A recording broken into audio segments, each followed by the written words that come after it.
弟兄姊妹平安啊！线上的弟兄姊妹平安哈，很高兴今天是礼拜三的祷告会，我好紧张。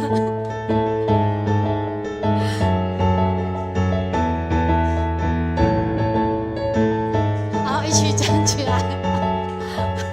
哈利路亚，哈利路亚，哈利路亚，哈利路亚，救恩荣耀都归于我们的神。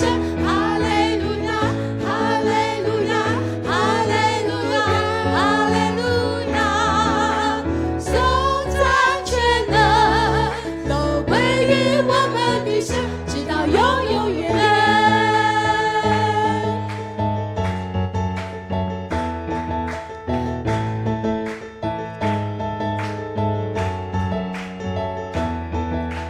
在你宝座前，我献上我的敬拜，我高举双手，扬声敬拜，愿救恩归于宝座上的神。在你宝座前，众天使匍匐敬拜，让万国万邦在天上说，救恩归于宝座上的神。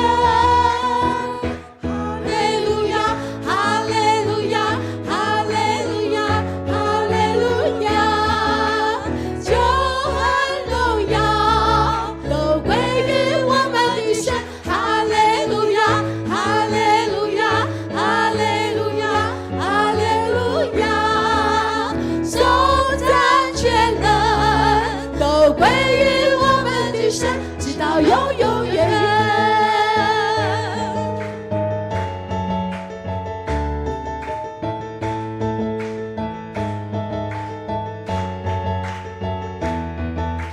在你宝座前，我献上我的敬拜，我高举双手，扬声敬拜，愿救恩归于宝座上的神。在你宝座前，众天使匍匐敬拜，让万国万邦在天上说，愿救恩归于宝座上的神。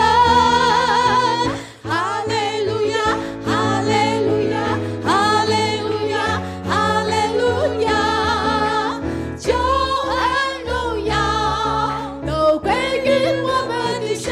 哈利路亚，哈利路亚，哈利路亚，哈利路亚，颂赞全能都归于我们的神，直到永永远远。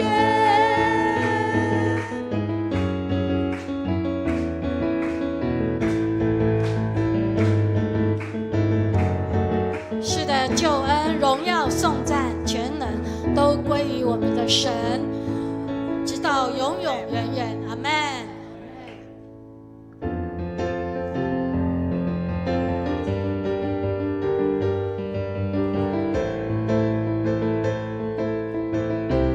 你眼目必看顾这地，大声敬拜，全心呼喊，全能的神愿意降临，慈爱双手，大能膀臂，直到如今人心生机。敬拜神，尊贵群体高举双手，所应许的成就，你眼目必看顾这地，听听我们声音，祷告盼望，荣耀复兴降临。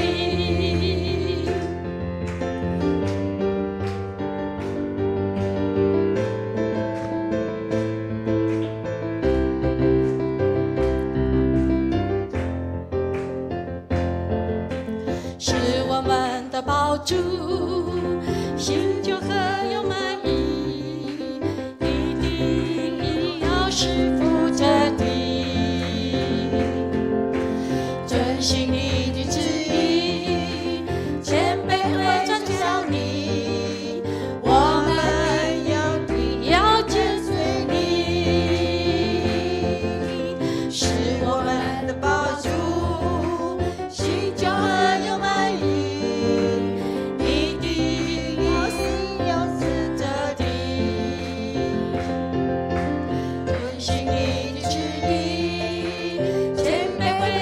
向你，我们有你要跟随你。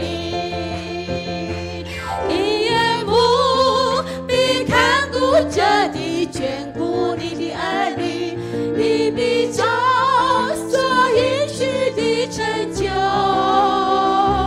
你眼目必看顾着地，聆听我们声音，祷告盼望荣耀复兴降临。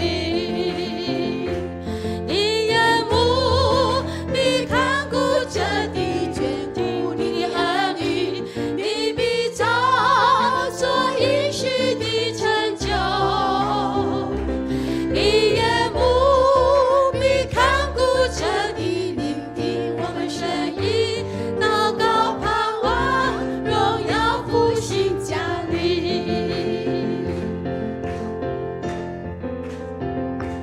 祷告盼望荣耀复兴降临，祷告盼望荣耀复兴降临。我们将荣耀归于我们的神。阿们。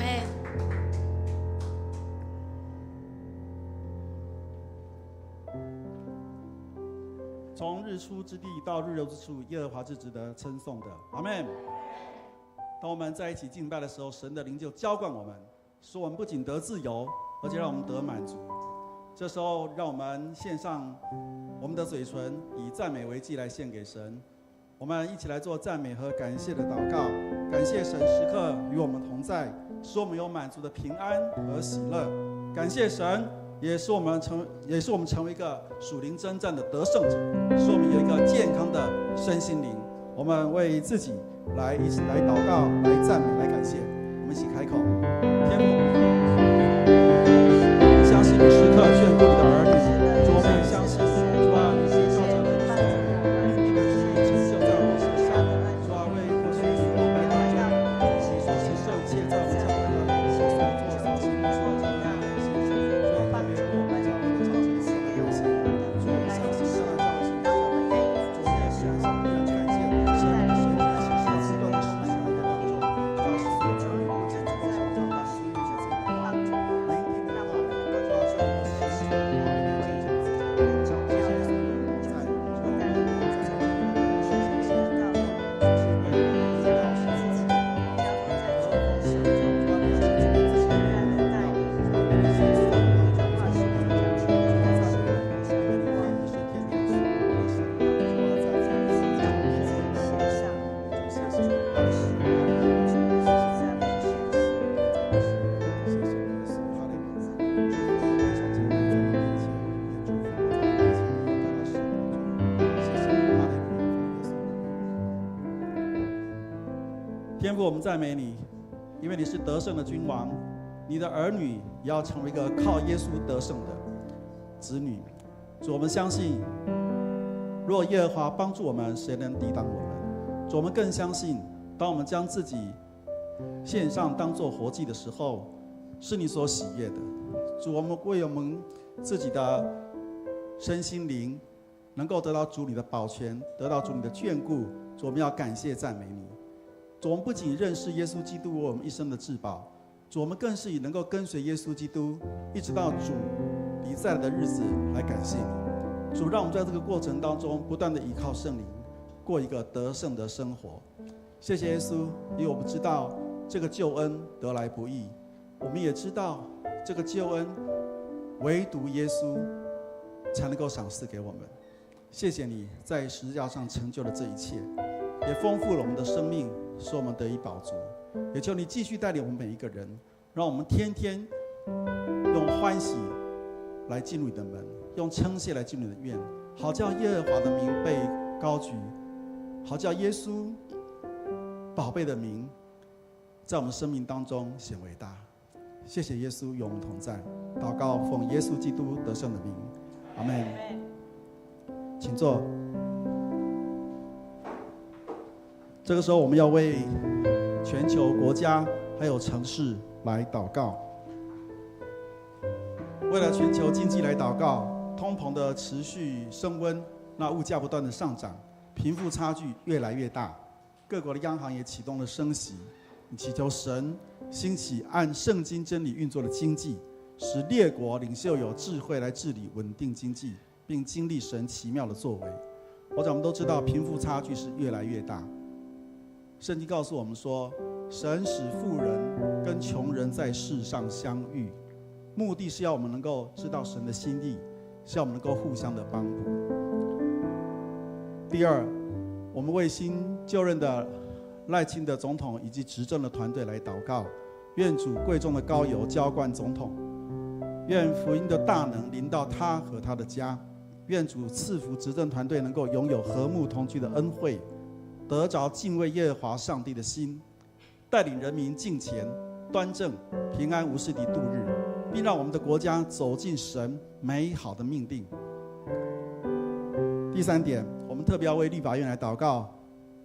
在昨天通过了国会改革法的3读，接下来面对很多的问题，包含释宪，包含总统是否公布，整个政治的影响也会影响到人民的未来跟生活，特别是台湾好不容易建立的民主，所以我们要特别为立法院来祷告，求主的圣灵动工，将神的律放在立法院心中，特别是当中有很多基督徒的弟兄或姐妹们，我们特别要为他们祷告，让他们要知道神的心意是大过于政治的那些利害关系，能够行公义、好怜悯、存谦卑的心，让他们在法案立法的过程当中能够正直、纯全、清洁和公义，以民众福祉为前提，制定出符合国家利益与建设蓝图的各项法案。我们为上面的3件事情来祷告。第一个经济，第二个就是为我们的在上位的总统这些的官员们，最后我们是为立法院来祷告。我们一起开口来祷告。天父，我们要举起我们的手来仰望你的名，因为你时刻与你的国家，你所建立的国家同在，就是台湾。主啊主啊，你也与你所建立的地球同在，是你所创造的世界。主啊，人在当中，主啊常常独行其事，而忘记了自己是神你所拣选，是你所命定的。主啊，求你保守我们的全球的经济，无论是通膨的关系，无论是整个经济压力的问题，造成贫富的悬殊，主啊，造成整个升息的影响，以及人民的生活常常会遭遇到困难。主啊，特别我们弟兄姐妹也在这样一个后疫情时代，也遭遇许多的困难。求主你怜悯我们的主啊，将这个经济的不好的情况能够尽快过去。主啊，求你后恩来赏赐我们新的总统赖清德，主啊，使他在这当中能够行动很好，存谦卑的心，使他的团队能够认识你。主啊，特别是他在这个制定整个国家的方向策略的时候，主啊，从带来的智慧。主啊，谢谢你，也为了整个立法院最近的立法来祷告。我们看见许多人民走上街头，就是为了让整个国家主啊能够通过立法的制度，能够建立和神心意的民主的发展。主，谢谢你，我相信凡是我们的命令，凡是我们的美好的心意，求主你彰显在这当中。谢谢耶稣，在我们耶稣基督的圣名。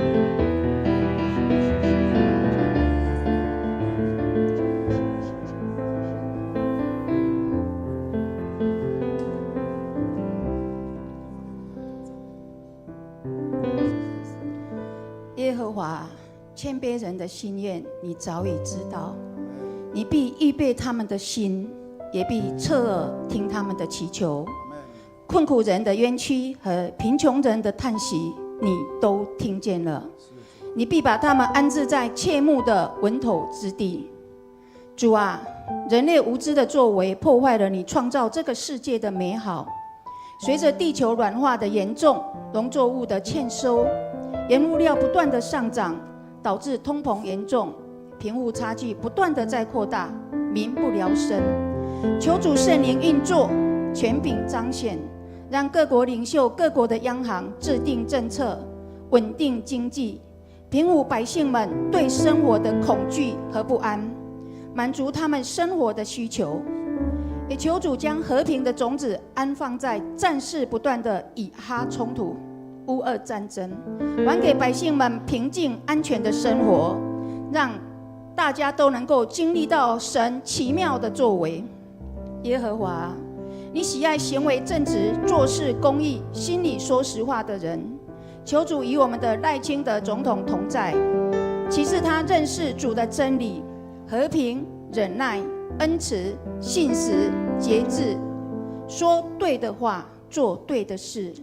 求主赐智慧，让他在处理两岸事务或执政上，是以和平共处取代剑拔弩张，带领百姓们在这块上帝祝福的土地上安居乐业。愿执政团队们也能够个个用谦卑戒慎的态度服务人民，以百姓的福祉为优先，不图私利，不贪赃枉法。我们的台湾人民要以民主、关怀、助人、自律，让全世界看见台湾的高度。主啊，我们也求你圣灵亲自动工，将你的律法、公义、纯全、正直、清洁放在每位立法委员的心中，在立法的过程中不分颜色，同心制定福国利民的法案，是公开透明化，是理性协商，是平和沟通，没有强渡关山，没有黑箱作业。愿国会改革的法案顺利通过，让国会的圣殿的运作迈向健康之路。主啊，此刻我也求主赐予青少年们有正确的价值观，也是智慧，让他们对接收的信息都能有正确的判断和认知，完整的认知。因为青少年是国家的未来和希望。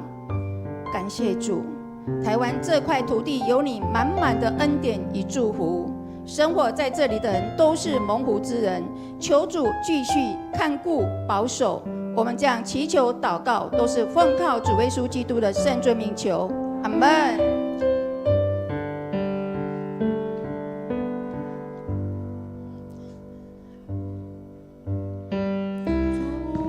求你保守我的心，我的意念，使我能够遵循你旨意。我愿将你话语深藏在我心，做路上的光，成为我脚前的灯。哦，主，求你坚固我信心，我的力量，使我得以勇敢向前行。因我知道有时我仍会软弱，求你带领我，使我不会再退缩。我需要有你在我生命中，好让我一生能学你的样式，使我能成为你所喜悦的儿女，使我的生命能够彰显你荣耀。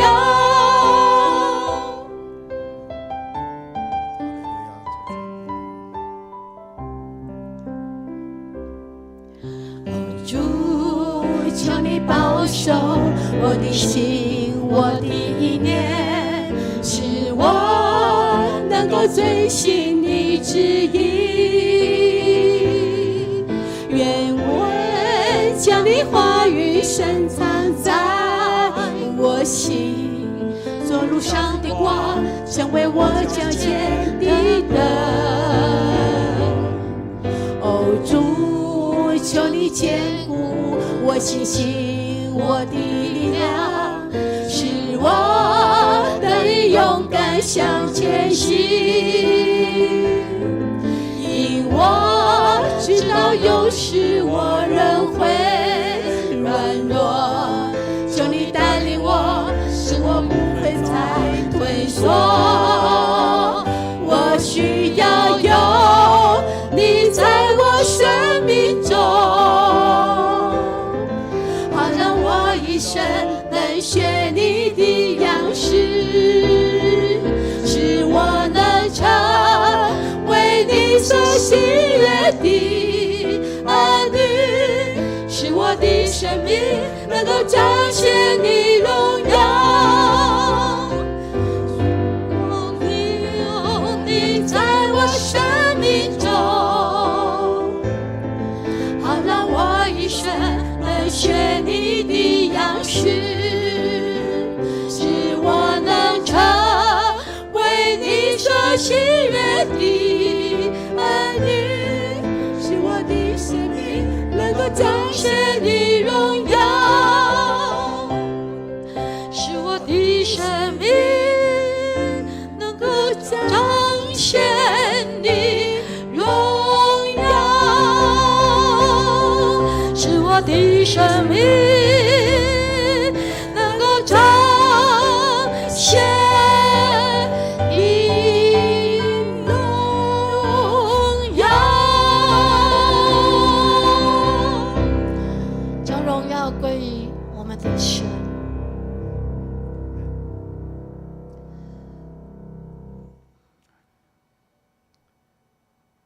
天父，我们感谢你，让我们能够再一次的相聚，也让我们用诗歌来敬拜神，讨神的喜悦，做合神心意的儿女。今天跟各位弟兄姐妹分享的是领受从天上来的奖赏。我想我们先来看一段经文，应该看2段哈。那腓立比书1章1到5节，我们一起来读好吗？来，基督耶稣的仆人保罗和提摩太，写信给凡在腓立比，在基督耶稣里的众圣徒和诸位监督、诸位执事，愿恩惠平安从神我们的父并主耶稣基督归于你们。我每逢想念你们，就感谢我的神；每逢为你们众人祈求的时候，常是欢欢喜喜的祈求。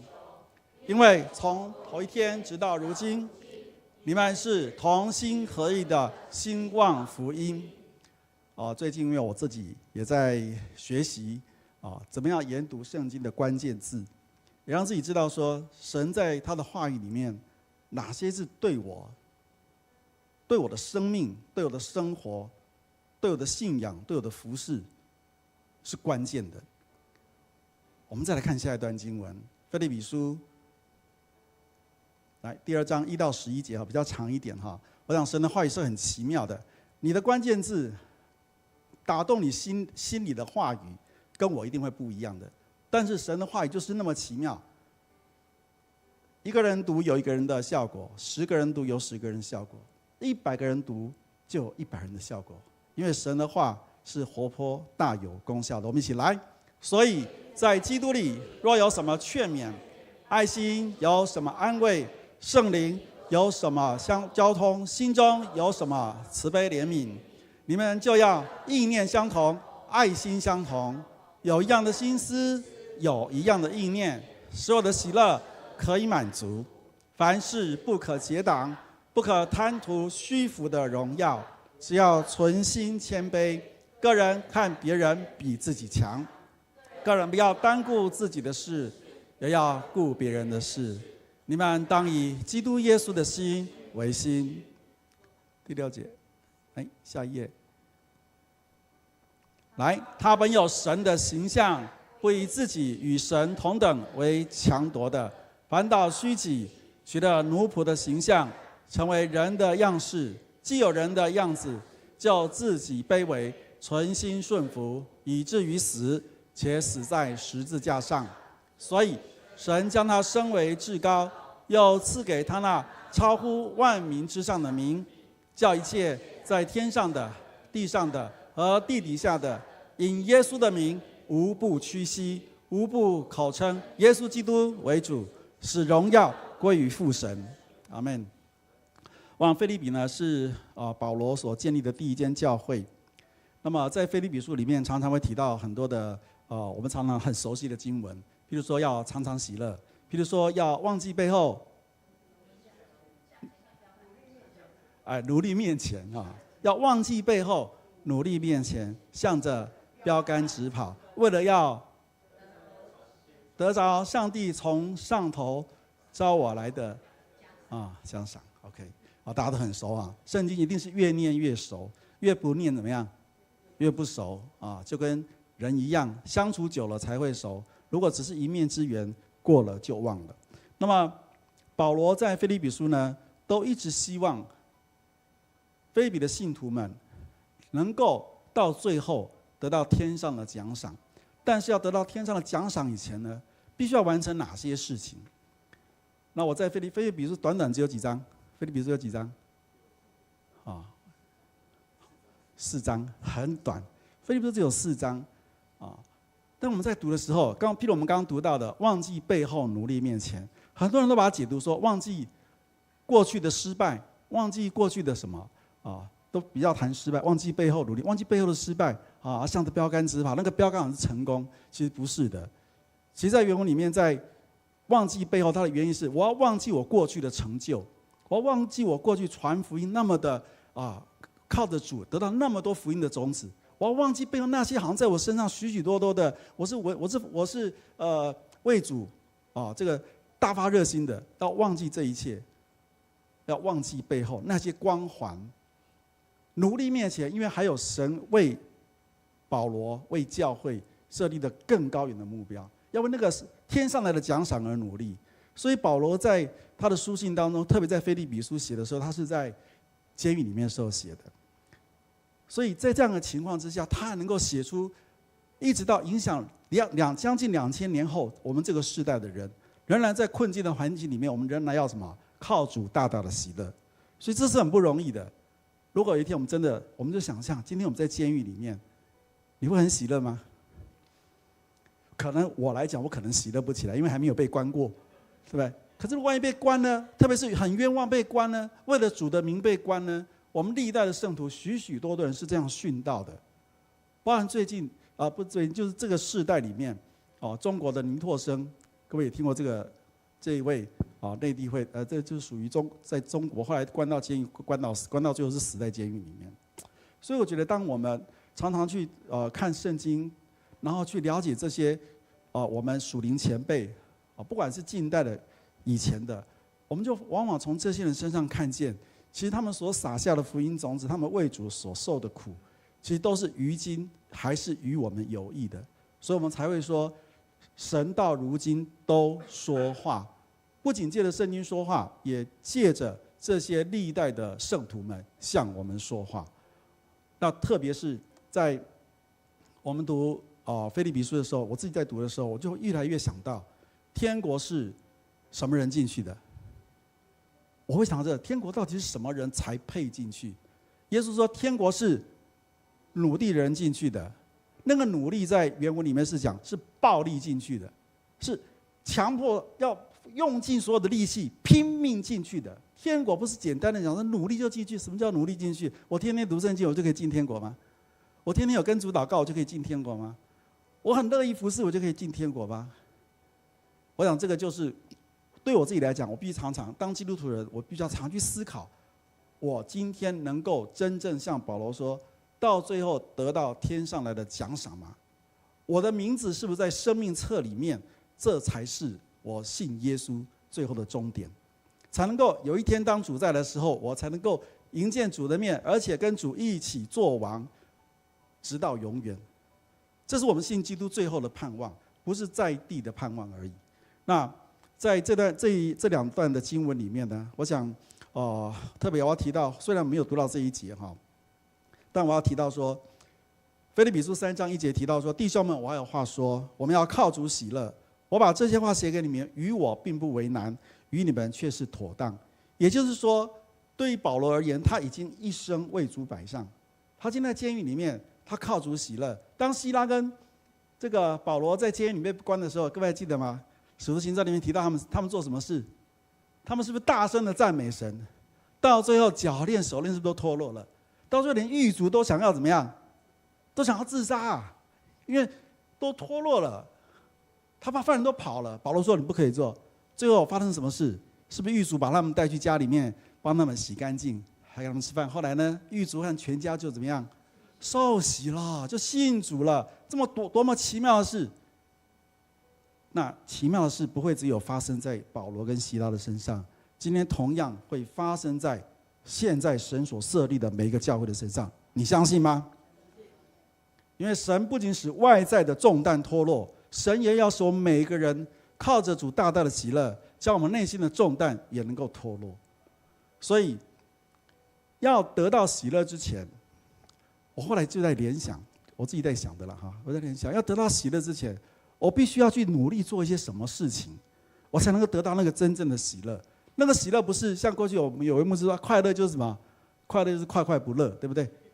我有喜乐是常常有。我想我们不是在文字上玩这个游戏，而是说今天能够靠主喜乐的人，不是那一时短暂的，而是在譬如刚刚敬拜团在赞美的时候，我们不是在欣赏他的歌声，不是在听他的节奏，是将我们这个人融入这个诗歌里面去敬拜神。因为任何聚会的焦点永远是我们的神，永远是耶稣基督，永远是圣灵的同在，这样才是让这个聚会充满神的荣耀。所以我想以下有3点跟各位分享啊。第一点啊，其实在保罗的服事的生命里面，他一直提醒腓立比的信徒们一定要同心合意。刚刚我们的经文是不是提到好几段同心合意？同心合意的做什么？兴旺福音。同心合意的做什么？建立神的家。同心合意的做什么？要有一样的心思，一样的意念。你们要意念相同，要爱心相同。我们刚刚是不是有读到这几句话？意念相同，爱心相同。其实它的关键点都在于合一。所以我在想，一个家庭如果不合一，天天争吵，家庭会有喜乐的气氛吗？不会呀，不会呀。所以我觉得，如果不合一，是绝对没有喜乐的。而没有满足的喜乐是等于不喜乐。这对我来讲是一个很大的挑战。何谓满足的喜乐？我在思考，喜乐常是一时嘛，对不对？可能今天中了大奖，好喜乐，好高兴啊！主啊，谢谢你。今天可能考试考100分，小朋友可能好高兴啊，好高兴啊。可是靠主喜乐不是只有单纯的1、2件事情，而是要常常的让我们保持在享受主的同在那个情况下，我们才容易喜乐。否则很快的就不快乐，就没有那个喜乐氛就没有了。可能因为别人的一句话，可能因为别人的一个眼神，就夺走了我们内心里面那个真正的平安跟喜乐，这是很重要的。那回过头来，我要提到是说，何谓不合一没有满足的喜乐就等于不喜乐，因为那个喜乐就是很暂时。我想我也不多做解释就说我们去体会看看。那为什么叫同心合意才能够同心协力呢？因为在保罗的服事里面，他不断的提醒腓立比的信徒，腓立比的信徒是很有爱心的，他们不断的在供应门徒的需要，但这个过程当中呢，教会也有一些自己的问题。那同样的，对我们来讲，今天在教会里面要同心的服事，会不会有争执的时候？会不会有意见不合的时候？都是会有的。但是呢，那个合意不是你顺我的意，我顺你的意，那叫合意，而是说我能够体会你的我能够体会你的想法，或能够知道你的意念，或能够跟你做良好的沟通，慢慢的趋向于同心合意。如果没有同心合意，是不可能同心协力的，是不可能的。协力就是我要协助你啊，要给你助力啊。可是如果我没有跟你同心，而且没有彼此所能够接纳的意见的时候、意思的时候，是很难的。所以不仅在家庭、教会都是一样，不合一是不会有喜乐的。那么要合一呢？最近我常常在体会因为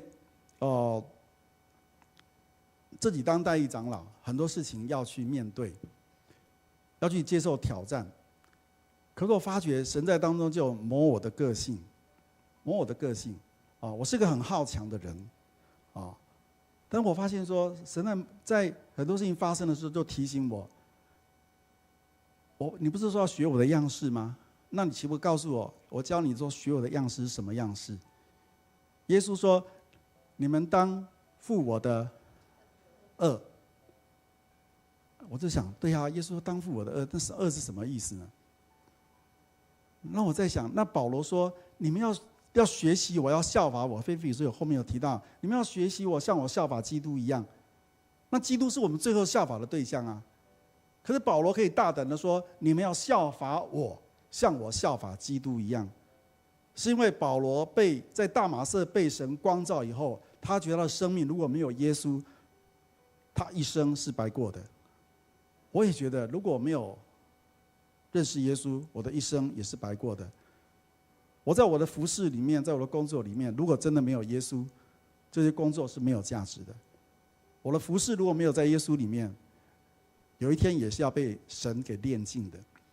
神也会挑战我：你在服事当中是靠着自己来服事吗？后来才体会到，原来这一切关键点在于谦卑。要合一之前，彼此要能够谦卑。世人可能讲说，就是彼此退让，彼此退让。但我觉得退让不是谦卑，谦卑是愿意因为爱神的缘故，因为爱教会的缘故，因为爱弟兄姐妹的缘故，我愿意。我觉得那个态度是不太一样的。那么，我想刚刚我们有谈到哈，我们为了我们的国家祷告，为立法院祷告。世人，我就想到世人都是用结党来运作，对不对？所以保罗说什么？凡事不可结党。结党就是，因为我们比较要好，因为我们可能比较观念比较相同，我们的这个很多的理念相同。然后呢，对于不合我们的、不顺我们的，我们就要一致的要对外来抵抗，那要结党。但我想世人是用结党运作，但是在基督里却不是这样子。所以今天我们读的经文里面一直提到同心合意，同心合意，包含我们的敬拜诗歌里面也是提到，如果没有同心合意，任何事都是只有片面而已，它没有办法完整性的，没有办法完整性的。那么这边提到，凡事不可结党，不可贪图虚浮的荣耀，只要存心谦卑，个人看别人比自己强。特别在这段期间啊，我们小会常常开会啊，现在牧师来会比较不知道会不会少一点，不知道哈啊。不过小会好像变成1个月1次了哈，好像变增加了哈。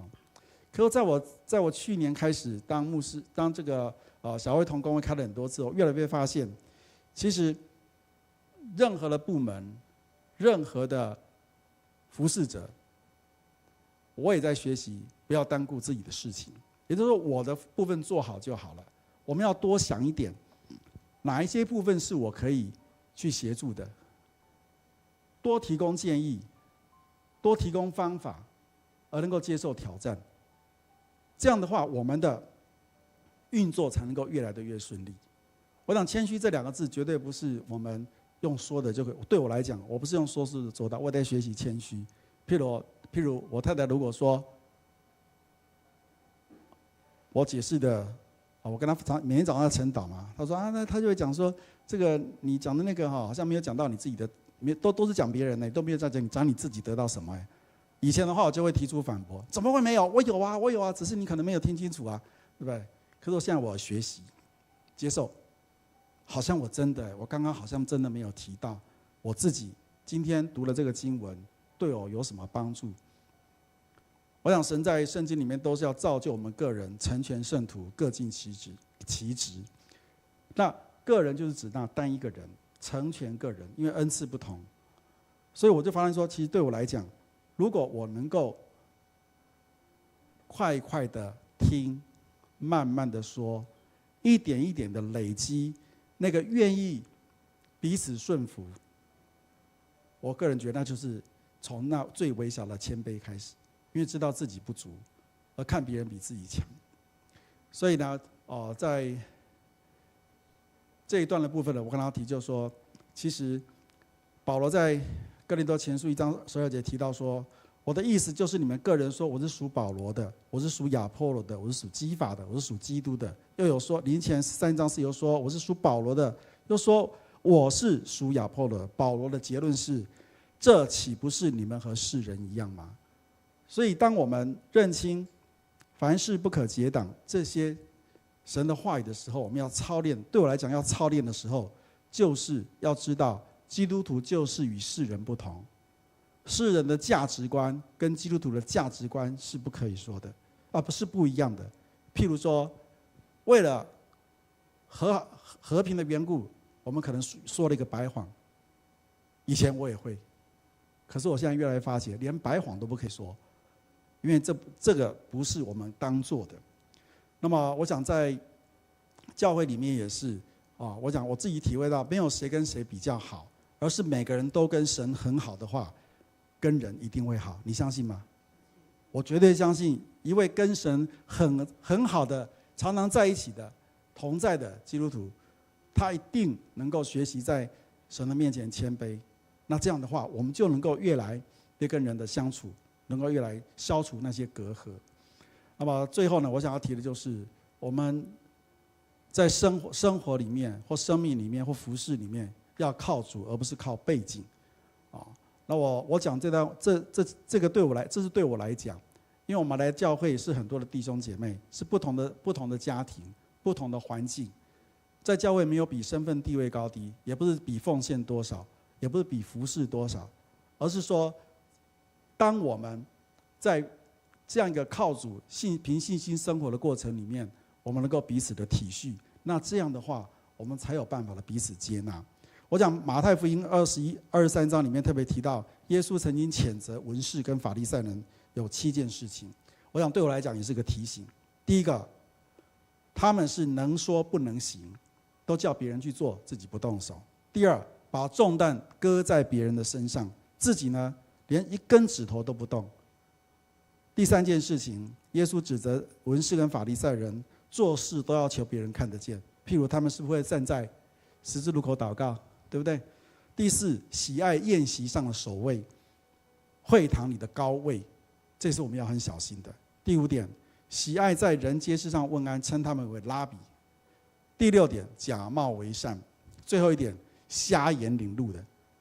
我想这几点对我来讲，我最近又回去看耶稣说的话的时候，我就体会到说，其实如果我们自己的生命要合一，我们的生命要能够进步，要有喜乐，在教会的生活里面，在家庭的生活里面，常常训练自己如何跟别人合一，然后要能够过一个谦卑依靠主的生活。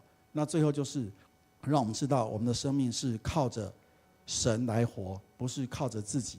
因为立志行善，由得我行出来，由不得我。但是我们靠着那爱我们的耶稣基督，凡事都能做。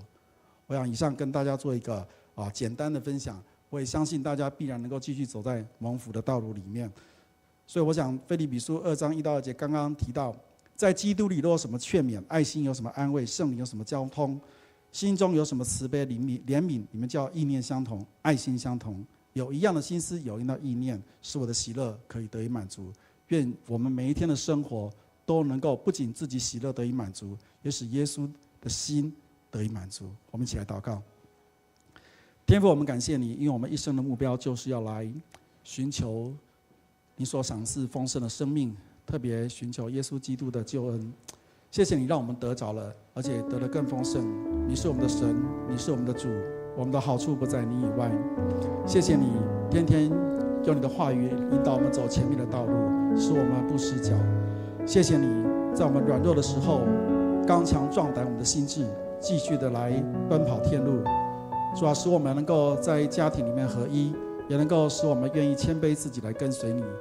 主啊，让我们在谦卑里面效法你的样式，以至于我们能够跟我们的同工们一起建造教会。主啊，使你的名得着荣耀。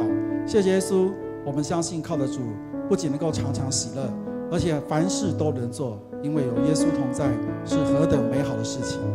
谢谢主，凡在你面前所祷告的、祈求的，愿你听我们，因为你是爱我们到底的主，你是将那个应许赏赐给你儿女的神，你绝对不留下一样好处不给寻求里面的。谢谢耶稣，赞美你的名，祷告奉耶稣的名，阿们。我们一起来唱回应诗。主，我们同行在你面前，以祷告寻求你面，我们转离所有的恶行，定义单单跟随你。主，我们是属你的子民，就是下父神的心。我们要回转向你父神，要看见复兴，我们呼求你，阿爸父，设立你宝座在这地，你闭着眼看侧耳垂听，奉主命令呼求，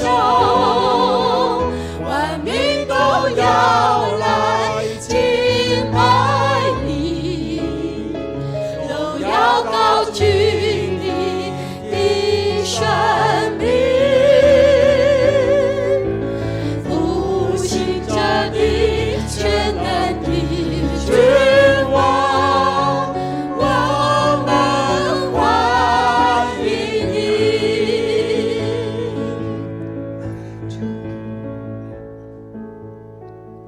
主，我们同行在你面前，以祷告寻求里面，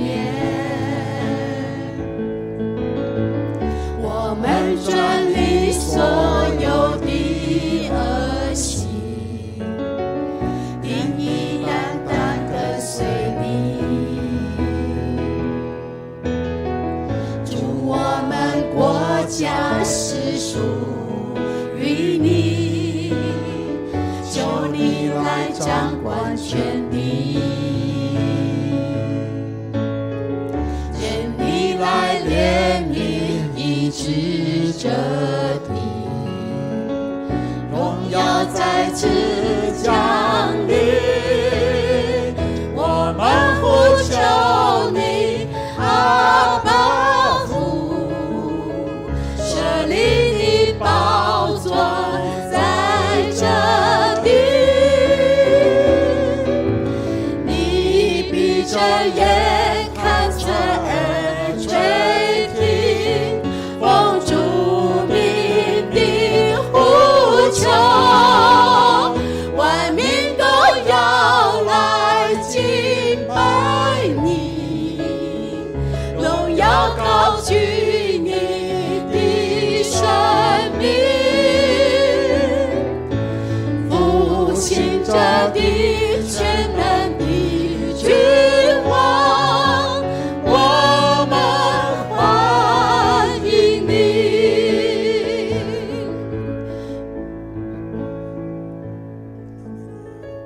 继续，我们为教会来祷告。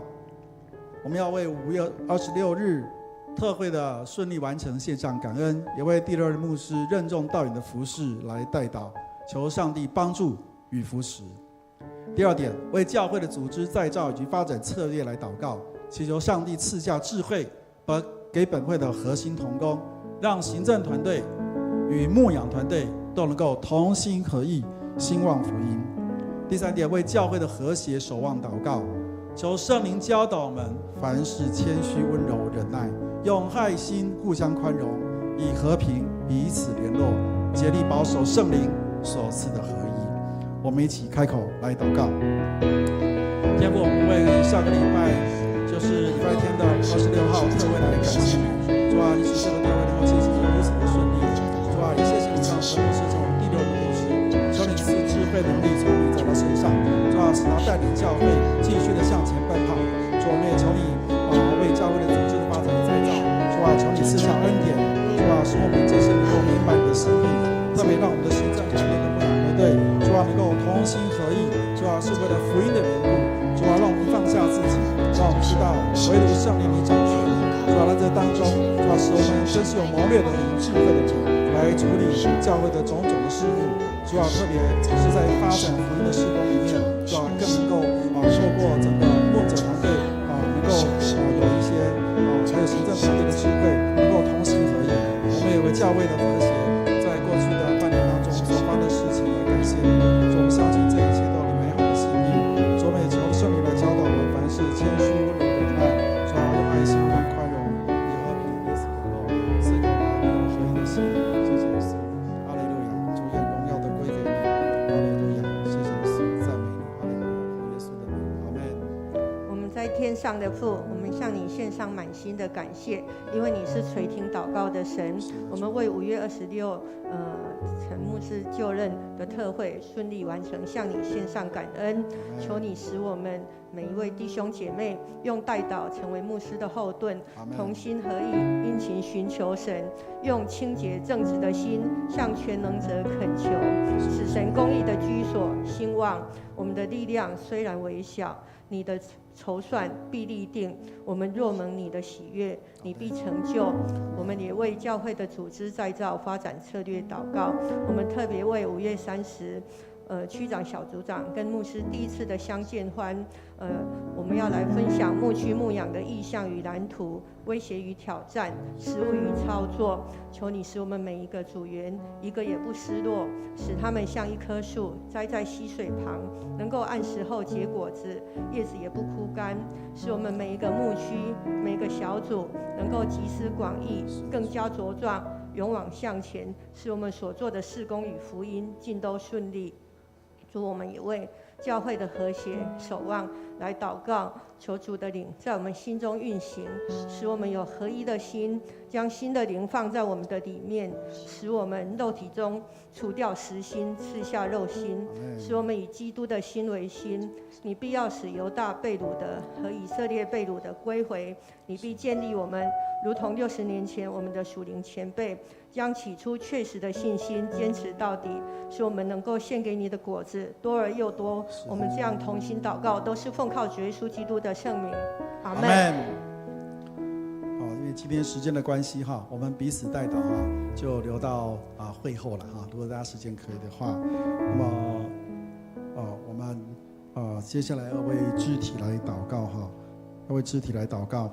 那么成人牧区呢，特别我们要为郑正仁牧师来祷告。那因为膀胱细胞受损出血那大家有看到陈牧师所发的赖的讯息哈目前仍然需要有好的医疗团队，那也有长老也在帮忙那牧师也尽了很多力，那也非常感谢神，我们有7位的弟兄愿意现在8位了愿意在牧师需要的时候随时能够因着主的爱听候差遣我想这是非常美的事情。那求主来帮助郑牧师注射这个玻尿酸的治疗当中能够看顾医治，那让这个治疗顺利而且有效果那其次呢，我们要为第10组怡红姐尾椎柜骨质疏松造成这个脱落，那么准备明天要开刀要灌骨浆那求主让这个医疗的团队开刀都能够平安顺利那也求主来保守供应所需的费用那第3点，我们要为这个上青小组的伟华姐妹来祷告，她的左脚后跟长了骨刺，走路剧痛所以目前诊所医生只能开消炎止痛药，但帮助不大。但我相信圣灵的能力是大的愿主来医治他。那也当然也预备合适的医师来治疗。那也希望透过弟兄姐妹为他的祷告能够尽快的痊愈那首先我们为成人牧区以上的3位的弟兄姐妹来祷告。哈利路亚！主，我们求你来医治郑牧师，主啊，求你来保守他。主啊，你说你的义人在病榻中，你必扶他起来。主，我们求你真是怜悯。主啊，谢谢你，因为你是耶和华拉法的神。主，我们相信你亲手按手在你的仆人的身上。主啊，多少张尿道的发炎，主啊，有部分都求你来亲自扶持。我们也为伟华姐她的这个脚后跟这样一个发炎来祷告，求主亲自来医治她。主啊，让健康的信心，主你来医治伟华姐她明天的开刀尽都顺利。合适的医生或者医疗团队，去为她的所需要的经费来祷告，求主让她不要为这个担心，主让她在整个开刀的过程，无论从麻醉进手术管道这个手术的过程，主我们就看见神的光就在那里照着她，主的平安就与她同在。谢谢耶稣，哈利路亚！主将我们的牧师，将我们的姐妹交在你的手中，求主医治，求主看顾，谢谢主，祷告奉耶稣基督的名，阿门，哈利路亚，哈利路亚，哈利路亚，赞美主，哈利路亚。继续，我们要为青年牧区来祷告。那么求主来帮助这些学生6月份的准备升级考试，还有毕业的时刻，让他们有人生正确的方向，也能够选择好的学校。那么不仅这样子，跟教会也有好的连结，而不因为学业的关系跟教会脱节了。那么第二，求主来预备青年牧区，能够长出更多的学生同工来。我们也看见了这个虽然有一些青年暂时的离开我们，但是神已经将需要的人不断的加添给青年牧区。我们求主让他们在青年时期、学生时期就愿意亲近神，为神来服侍。那么我们也为儿童牧区来祷告，那么求圣灵来带领，让新的学期的阿嘎佩的各班老师能够协调安排，让同工能够搭配，让各分班小组都能够发挥教导跟关怀这两方面的功能，让这些小羊都能够得到很好的牧养。然后特别是求主来帮助阿嘎佩品格营哈。那么夏令营的筹备工作目前不仅做志工的招募，还有学员报名能够加添人数。感谢主，目标80，现在60，还缺多少？20。我们待会就迫切的为这剩下的20位的名额来祷告，求主能够在这个礼拜就能够成全这个事情，让同工也有智慧跟能力来处理各样的问题，也让我们整个事工、儿童事工能够进行的顺利。让我们特别为青年牧区、儿童牧区一起开口来祷告。天父，我们赞美你，主要因为这一些世代的青年们要成为将来教会的祝福，主要求你特别来带领青年们在6月份，有的是毕业准备考大学，有的是要考高中，主要也都要就业，主要求你与他们同在，主要让他们选择对的学校、对的方向，主要让他们的未来有主你亲自的参与，主要当他们寻求你的时候，就让他们得着，主要让他们也不与教会脱节，主要特别也求你来恩待儿童，青年们有更多的同工来服侍。主要我们不看人多人少，我们单单看哪些是属神的，哪些是真的在教会的发展里面是个精兵，主要是一个穿戴起主全副军装的合你心意的服侍者。求主为教会预备，主要为教会预备，主我们也求你来帮助儿童牧区，主要求你来引导整个新学期的阿嘎贝的工作能够尽都顺利，主要特别在整个夏令营的筹备里面，祝福我们的同工有智慧、有能力，能够有教导的恩赐，主要也能够有关怀的这样一个能力，主要就是整个我们的这些小朋友们都能够得到好的照顾，主要用话语来喂养他们，使他们成长，主要使他们茁壮，然后主要使他们在年轻的时候不仅服侍你，主要在他们年纪小的时候也认识你，主要成为他们一生最美的祝福。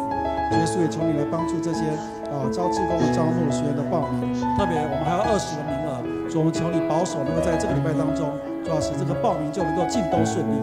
主要你说我们大大的来呼求，主要你就大大的充满。你是耶和华神，你是耶和华以色列的神，求你成全的功。谢谢你，主啊，如今都做新事，主我们相信你必恩待我们，你也必看顾我们。哈利路亚，哈利路亚！愿主你的旨意成就在我们的身上，愿主你的旨意成就在我们身上。哈利路亚，哈利路亚！主啊，将这些颂赞荣耀都归给你。天父，我们感谢你，因为你的名在全地是何其的美。主啊，当我们仰望你的时候，主啊，你就为你的儿女成就大事。主啊，我们不仅要为我们教会当中有身体病痛的、有心灵软弱的来祷告，求主你亲自医治。主，我们相信你掌王权，你居首位。主啊，你必然医治你自己的仆人郑牧师，你也必然医治你的儿女。主啊，不论是伟华，不论是永姐，主啊，还有其他的弟兄姐妹，主啊，凡寻求你的就必寻见。主啊，你的名称为耶和华拉法，你是医治的。主啊，你说义人，你必从病榻上扶他起来。主，我们相信你所说的就必成就，因为你告诉我们，地上若2、3个人奉你的名祷告，你就在我们中间。主，我们若同心合意的祈求，你就必成就。主，我们为我们的儿童牧区、青年牧区仰望你的名，求主你继续带领教会向前行的时候，来兼顾这些青年的心，让他们年轻的时候就能够认识你，当他们还小的时候就能够认识你。主啊，他们能够学习你的样式，不是在长大成人以后，而是在他们人生的每个阶段都有圣灵来帮助他们，都有耶稣的爱来扶持他们，都有天父的爱来恩待他们。谢谢耶稣，谢谢圣灵，谢谢爱我们到底的阿爸父神，你是垂听祷告的神，我们相信你的意思都是好的。主，我们求你恩待我们，谢谢你听我们的同心合一的祷告，奉耶稣基督的名，阿们。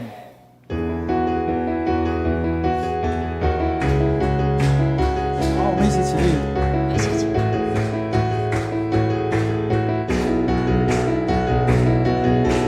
赞美生命，你名在全地何其美！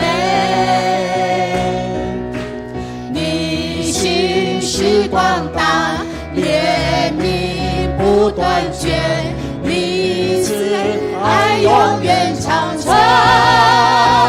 让我们献上赞美祭，合一敬拜在爱里，不分时代在你殿中欢呼大喜乐。让我们数算你恩典，赞美进入你的园，神的膏永久必永留在这地。